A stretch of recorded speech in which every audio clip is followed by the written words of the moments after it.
On Wednesday of this week, Donald Trump was forced to release, reveal, and most importantly, report his financial disclosure statements. And on those statements, after they had been analyzed by the government, it was revealed that he did, in fact, make a reimbursement payment to Michael Cohen in the range of somewhere between $100,000 and $250,000. The exact amount was not necessarily shown on the disclosure forms. The reason this is important is because, one, it shows that yes, he reimbursed Michael Cohen for the Stormy Daniels hush money payment. Two, Rudy Giuliani had said that they were paying Michael Cohen hundreds of thousands of dollars, upwards of about $500,000. So right off the bat, we know that Rudy Giuliani was clearly lying about that. We also know that this payment shows that Donald Trump was well aware of the hush money payment. He paid Michael Cohen back, and therefore that is, at that point, due to, as Rudy Giuliani said, the fact that they wanted to keep this quiet to help Trump's campaign.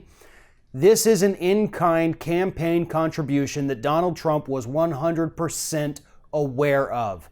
And that is why, on Wednesday, the Office of Government Ethics referred the matter in their report over to the Department of Justice for potential prosecution of Donald Trump.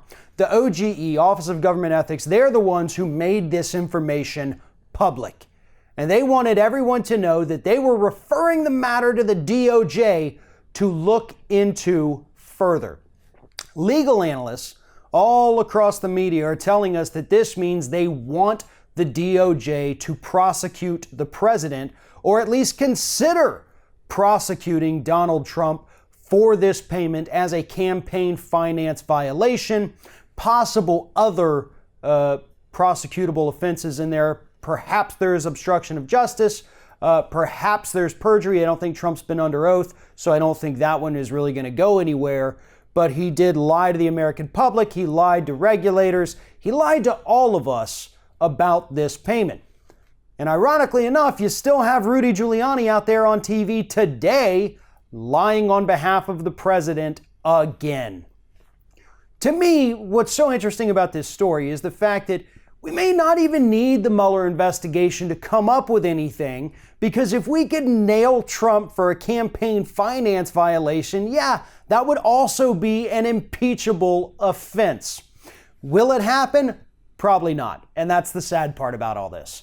With all of the other investigations going on and the potential very serious crimes that could have been committed by the Trump campaign or the Trump administration, this campaign finance violation is relatively small potatoes.